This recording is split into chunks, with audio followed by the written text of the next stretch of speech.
Guys, तो किसी भी वेबसाइट के प्रमोशन से पहले जरूरी होता है उस वेबसाइट का ऑडिट करना, not SEO audit, website audit. तो गाइस यहाँ पर एसईओ ऑडिट एक छोटा सा पार्ट है वेबसाइट ऑडिट का, ठीक इसी तरीके से जैसे डिजिटल मार्केटिंग में एक छोटा सा पार्ट है एसईओ का।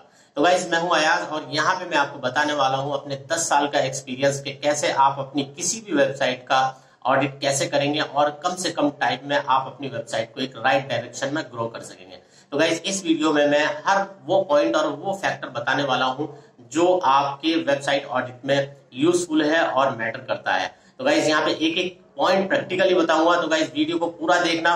वीडियो पूरा देखोगे तो आप डेफिनेटली 101% अपनी वेबसाइट का ऑडिट करना जान जाओगे, सही तरीके का प्रमोशन कैसे करते हैं वो जान जाओगे। तो गाइस चलिए लैपटॉप स्क्रीन पर चलते हैं और शुरू करते हैं हम अपनी वीडियो। तो गाइस वेबसाइट ऑडिट करने के लिए आपको ऑनलाइन बहुत सारे टूल मिल जाएंगे, उनमें से कुछ पेड है कुछ फ्री है। तो गाइस अगर आप पेड टूल का यूज नहीं करना चाह रहे, फ्री टूल का यूज करना चाह रहे तो कर सकते हैं। लेकिन कभी कभी क्या होगा कि फ्री टूल में आपको ये जो पॉइंट मैं बता रहा हूँ वो फ्री टूल कवर ना कर सके सारे के सारे पॉइंट। तो आपको क्या करना है, मैनुअली भी आप कर सकते हैं। एक एक जो पॉइंट बता रहा हूँ उन पॉइंट को आप मैनुअली एक एक करके भी अपना ऑनलाइन कर सकते हैं ऑडिट, ठीक है। तो यहाँ पे मैंने एक डॉग बनाया है, अपनी वेबसाइट का ऑडिट किया है, पर्टिकुलर एक डॉग बनाया है यहाँ पे आपको समझाने के लिए खास तौर से। तो यहाँ पे हम इस पर्टिकुलर वीडियो में कवर क्या क्या करने वाले हैं, वेबसाइट ऑडिट में क्या क्या हम कवर करने वाले हैं ये देख लेते हैं पहले। तो यहाँ पे हम एसईओ ऑडिट करेंगे, यहाँ पर हम जानेंगे कौन सी टेक्नोलॉजी से बनी हुई, यहाँ पर हम विजिटर्स जानेंगे, अपनी वेबसाइट के स्ट्रक्चर डाटा हम जानेंगे, बैकलिंक्स हमारे कितने हैं वो जानेंगे, mobile usability, social media channel पे कितनी प्रेजेंस है, क्या क्या मतलब हमारे सोशल मीडिया चैनल एक्टिव है, यूजेबिलिटी क्या है हमारी वेबसाइट की और लोकल परफॉर्मेंस किस तरीके की है। तो ये सबका ऑडिट हमें करना होगा अपनी वेबसाइट में, ठीक है। तो तभी हम एक कंप्लीट हम वेबसाइट ऑडिट करेंगे और अपनी वेबसाइट का प्रमोशन करेंगे। तो गाइस यहाँ पे मैंने कुछ दिया है कि अगर हमारे यहाँ पे रेड ग्रीन है तो हमारा वो जो ऑडिट है वो सही है, मतलब हमारी वेबसाइट में वो चीजें हैं। अगर यहाँ पे ग्रीन येलो है तो येलो का मतलब है मॉडरेशन, मतलब एवरेज है, आपको और ज्यादा इसको इम्प्रूव करना है। अगर यहाँ पे रेड कलर है तो रेड कलर का मतलब ये है कि वो चीज यहाँ पे है नहीं है, उस चीज को हमें इम्प्लीमेंट करना है, ठीक है। तो ये कुछ मैंने बनाया है। तो चलिए शुरू करते हैं। यहाँ पे हमारा सबसे पहले जो होगा वो होगा एसईओ ऑडिट। एसईओ ऑडिट में क्या होगा कि सबसे पहले जो पॉइंट आता है वो आता है टाइटल टैग का, कि हमारी वेबसाइट में टाइटल टैग है कि नहीं है, मिसिंग तो नहीं है। फिर उसके बाद में आता है मेटा डिस्क्रिप्शन का, कि मेटा डिस्क्रिप्शन हमारी वेबसाइट में है या नहीं है। अगर नहीं है तो उसको कर सकते हैं। ये अलग बात है कि आपको टाइटल टैग किस तरीके से बनाना है, मेटा डिस्क्रिप्शन कैसे बनाना है, वो आप अपनी बिजनेस के अकॉर्डिंग सोच सकते हैं, ठीक है। गूगल प्रीव्यू हमारा कैसा आ रहा है कि आप अब चेक कर सकते हैं कि हमारी वेबसाइट का जो मतलब जो गूगल पे शो हो रहा है वो किस तरीके का प्रीव्यू है, मतलब सर्च रिजल्ट में हमारे जो मतलब किस तरीके का आ रहा है। मेटा टाइटल डिस्क्रिप्शन कुछ मतलब डिसेबल तो नहीं है, हाइड तो नहीं है कुछ इन्फॉर्मेशन, ये हमें देखना पड़ेगा क्योंकि यही सबसे मेन होता है। यहीं से ही यूजर क्या करेगा, इसी को देख करके आपकी वेबसाइट पर आएगा। तो यहाँ पे मतलब ये जो पॉइंट होता है ना, ये फर्स्ट इंप्रेशन होता है यूजर को अपनी वेबसाइट पे लाने का। तो इसे बड़े अच्छे से बनाना है आपको, ठीक है। ये हो गया। अब यहाँ पे आता है हेडिंग्स के आपने अपनी वेबसाइट में कितनी हेडिंग्स यूज की है, कौन कौन सी हेडिंग यूज की है। तो यहाँ पे आपको क्या करना है, हेडिंग्स का मतलब यहाँ पे ऑडिट कर लेना है कि H1 H2 H3 कितने हैं। तो H1 जहां तक हो सके कि हर अपनी वेबसाइट के हर एक पेज के लिए एक H1 टैग रखिए, जिससे कि एसईओ को जब गूगल क्राउलर आए तो वहां पे वो कंफ्यूज ना हो कि आपने कौन सा जो हेडिंग है वो मेन हेडिंग है, मतलब आप क्या बताना चाह रहे हैं इसमें। तो अगर आप H1 3 4 रखेंगे तो मतलब थोड़ा सा प्रायोरिटी देने में कंफ्यूजन हो जाएगा उसको। ये सब है, ठीक है, किस कीवर्ड को वो प्रायोरिटी देगा। तो यहाँ पे आपको देखना है H1 है आपकी वेबसाइट में हेडिंग टैग्स कैसे है। उसके बाद में आता है कि कीवर्ड क्लाउडिंग। यहाँ पे आपको अपनी हर वेबसाइट के हर एक पेजेस में आपको देखना होगा कि जो कीवर्ड यूजेबिलिटी है, कीवर्ड क्लाउडिंग है, मतलब कौन कौन से कीवर्ड कितनी बार यूज हो रहे हैं। कीवर्ड मतलब डेंसिटी आपको देखनी है यहाँ पे हर एक कीवर्ड की, तो ऑन एवरेज रखनी है, जरूरत है तो आप उसको यूज कर सकते हैं, ठीक है। उसके बाद में आता है ऑल्ट एट्रीब्यूट। तो गाइज उसके बाद आपको देखना है कि आपने अपनी वेबसाइट में जो इमेजेस यूज की हुई हैं उनको किस तरीके से आपने नाम दिया हुआ है, प्रॉपर तरीके से आपको देना है। वही इमेजेस का नाम वही होना चाहिए जो आप ग्राफिकल वे में आप दिखा रहे हैं, उस इमेज में आप दिखा रहे हैं, ठीक है। तो आपको अच्छे से यूज करना है क्योंकि यही जो गूगल क्राउलर है वो आपकी इमेज को नहीं पड़ेगा, आपकी इमेज का जो नाम है, ऑल्ट टैग आपने जो यूज किया है वही पड़ेगा। और जब कोई यूजर सर्च करेगा गूगल पर तो उसी के अकॉर्डिंग वहां पे आपकी इमेजेस को दिखाएगा, ठीक है। तो इमेज में ऑल्ट टैग आपका होना चाहिए, बड़े अच्छे से यूज करना चाहिए, इमेज का नाम वही देना चाहिए जो इमेज है। अब यहाँ पे करने हैं डिस्कवर्ड पेजेस। आपकी वेबसाइट में कितने पेजेस हैं वो आपको निकालने हैं, फटाफट निकालने हैं। बहुत सारे ऑनलाइन टूल हैं, आप जा करके मैनुअली भी निकाल सकते हैं कि आपकी वेबसाइट में कितने पेजेस हैं, ठीक है। और इंटरनल एक्सटर्नल कितने कितने, मतलब यहाँ पे आपने लिंक्स बनाए हुए हैं, ये सब आप देखना है। डू फॉलो है कि नो फॉलो है, ये सब आप चेक कर सकते हैं। यहाँ पे बहुत सारे ऑनलाइन टूल हैं, उनसे भी आप निकाल सकते हैं अपना पूरा का पूरा यहाँ पे, ठीक है। उसके बाद में आप देखना है कि ब्रोकन लिंक्स आपकी वेबसाइट में है कि नहीं है। अगर ब्रोकन लिंक्स अगर आपकी वेबसाइट में है तो उन्हें हटाना है, ठीक है। यहाँ पे ऑनलाइन बहुत सारे टूल हैं जिससे आप अपने ब्रोकन लिंक्स को चेक कर सकते हैं। ब्रोकन लिंक्स अगर आपकी वेबसाइट में है तो उसे प्रॉपर तरीके से आपको हटाना है, ठीक है। ऑलवेज रेस्पॉन्स आपकी वेबसाइट में हर एक पेज का 200 ओके होना चाहिए, रेस्पॉन्स हेडर रेस्पॉन्स कोड। अब यहाँ पे आपको देखना है कि www रिजोल्व है कि नहीं है इशू, कि www है, विदाउट www है, आपका कैनोनिकल इशू रिजोल्व हो रहा है कि नहीं हो रहा है यहाँ पे, ठीक है। तो कैनोनिकल इशू के लिए आपको एक कैनोनिकल टैग लगाना होगा, वो यूज कर सकते हैं आप, ठीक है, ओके। अब यहाँ पे उसके बाद में robot.txt फाइल आपकी वेबसाइट में है कि नहीं है। robot.txt फाइल का यही होता है कि आप कंट्रोल करते हैं कि आपके किस वेबसाइट के पेज को गूगल पर शो कराना है कि नहीं कराना है, गूगल उसे इंडेक्स करे या ना करे। उसके बाद में यहाँ पे XML साइट मैप है, आपको देखना है कि आपकी वेबसाइट में XML और HTML साइट मैप है कि नहीं है। अगर नहीं है तो उनको यूज कराना है, आपको XML साइट मैप आपको प्रॉपर बनाना है। तो ऑनलाइन बहुत सारे टूल हैं जहाँ पे आप अपनी वेबसाइट के लिए XML साइट मैप जनरेट कर सकते हैं। इससे क्या होगा कि वेबसाइट जो गूगल का क्राउलर होगा आपकी वेबसाइट में कितने पेजेस हैं ये जानने के लिए वो एक एक पर्टिकुलर URL पे ना जा करके सीधे एक पेज पे जाएगा और वहीं से जो है वो सारे आपकी वेबसाइट के जितने भी पेजेस हैं वहां पे उसको इन्फॉर्मेशन मिल जाएगी। उसके बाद में ये साइट मैप वैलिडिटी है कि साइट मैप आपने प्रॉपर तरीके से बनाया है कि नहीं बनाया है, उसकी विजिबिलिटी, उसकी मतलब ये सब है कि नहीं है प्रॉपर तरीके से, तो ये करना है आपको। तो गाइज आपको अपनी वेबसाइट का डोमेन रजिस्ट्रेशन चेक करना है कि आपकी वेबसाइट का डोमेन जो है एक्सपायर कब होने वाला है, कब नहीं होने वाला है, उस पर भी आपको ध्यान रखना है, ठीक है। तो गाइज उसके बाद में हमें ये देखना पड़ेगा कि हमने अपनी वेबसाइट में स्ट्रक्चर डेटा यूज किया है कि नहीं किया है। तो गाइज schema.org एक वेबसाइट है, यहाँ पर मल्टीपल जो स्कीमाज हैं आप अपनी वेबसाइट के लिए यूज कर सकते हैं। तो सबसे पहले हमें यहाँ पे ध्यान देना होगा कि हमने अपनी वेबसाइट में जो स्कीमा है वो ऑर्गेनाइजेशन स्कीमा यूज किया है कि नहीं किया है, ये मस्ट होता है। ऑर्गेनाइजेशन स्कीमा अगर आपने यूज किया है, क्योंकि गूगल जो है मार्कअप लैंग्वेज जानता है, तो यहाँ पे आपके जो गूगल को आसानी हो जाती है कि आपकी जो ऑर्गेनाइजेशन है वो बेसिकली है क्या, किस टाइप की है, क्या उसका बिजनेस है। तो यहाँ पे ये आपको जरूरी होता है कि आप अपनी वेबसाइट में स्कीमा यूज करें।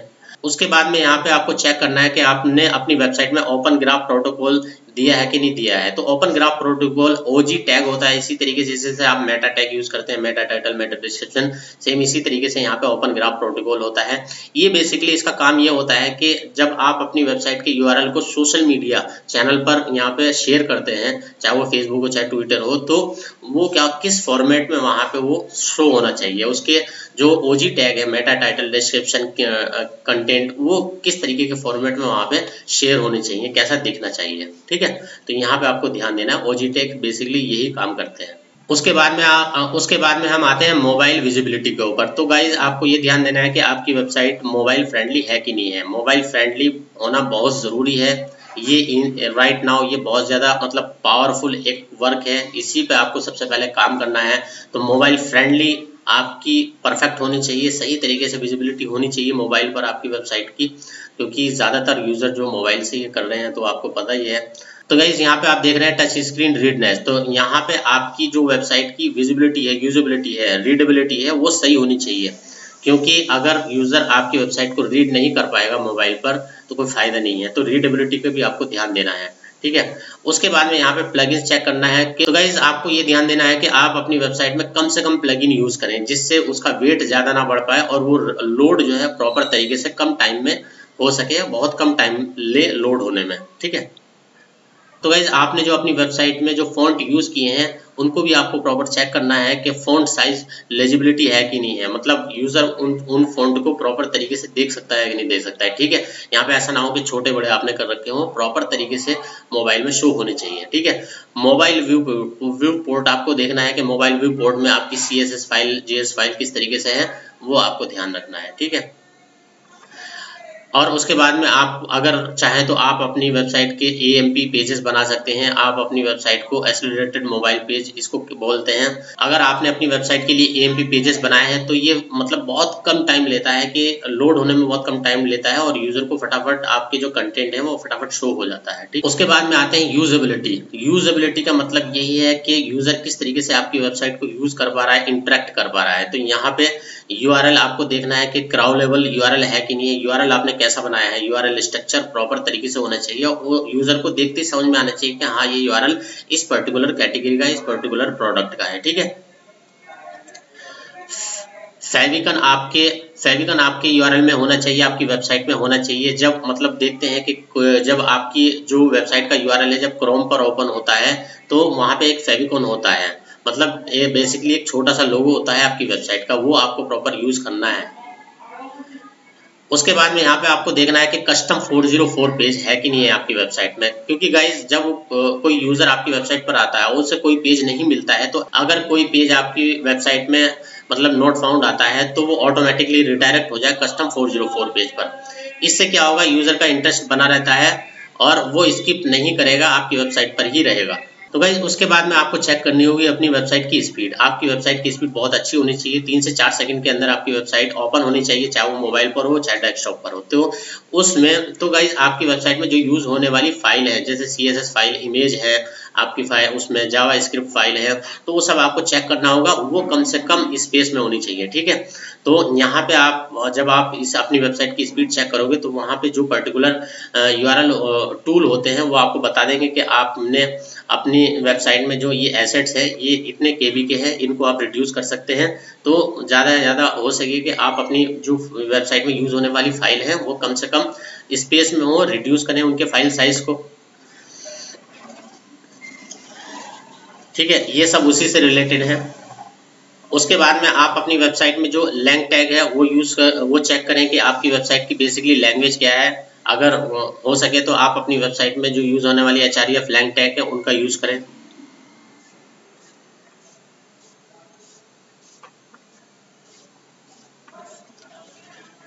तो भाई इसके बाद में हम आते हैं कि टेक्नोलॉजीज ऑडिट करनी पड़ेगी कि किस किस टेक्नोलॉजी से हमारी वेबसाइट बनी हुई है। तो सबसे पहले हम चेक कर लेते हैं कि यहाँ पे सर्वर IP हमारी उसकी क्या है। आपको ये देखना है कि IP क्या है। अगर मतलब लगता है आपको ये IP मतलब बिजी है, इंगेज है, तो आप चाहें कि मतलब दूसरे सर्वर पर इसको अपना ट्रांसफर कर सकते हैं अपनी वेबसाइट को, तो आपको देखना होगा। ठीक है, टेक्नोलॉजी हमारी वेबसाइट में यूज होने वाली टेक्नोलॉजीज कौन कौन सी है, क्या क्या हम यूज कर रहे हैं अपनी वेबसाइट में, वो हमें चेक करना। आपको लगता है कि यहाँ पे कुछ चेंज होना चाहिए तो आप करा सकते हैं। ठीक है, उसके बाद में आपको चेक करना होगा एनालिटिक्स। गूगल एनालिटिक्स आपकी वेबसाइट में है कि नहीं है। गूगल एनालिटिक्स अगर नहीं है तो आप अपनी वेबसाइट को गूगल एनालिटिक्स से लिंक करें। यहाँ पे आपको पता लगेगा आपकी वेबसाइट की जो एनालिटिक्स रिपोर्ट है, कितने यूजर आ रहे हैं, कितना ट्रैफिक आ रहा है, किस किस पेज पे मतलब यूजर्स आ रहे हैं, कितना कितना टाइम स्पेंड कर रहा है, एवरेज टाइम क्या है, ये सब आप अपनी रिपोर्ट यहाँ पे गूगल एनालिटिक्स से ले सकते हैं। उसके बाद में आपको चेक करना होगा SSL सिक्योर सर्वर। तो आपको अपनी वेबसाइट के जो URL होता है HTTPS है कि नहीं है, वो यहाँ पे चेक करना होगा आपकी वेबसाइट में सिक्योर सर्वर आपने यूज किया हुआ है कि नहीं किया हुआ है। ठीक है, SSL सर्टिफाइड है कि नहीं है।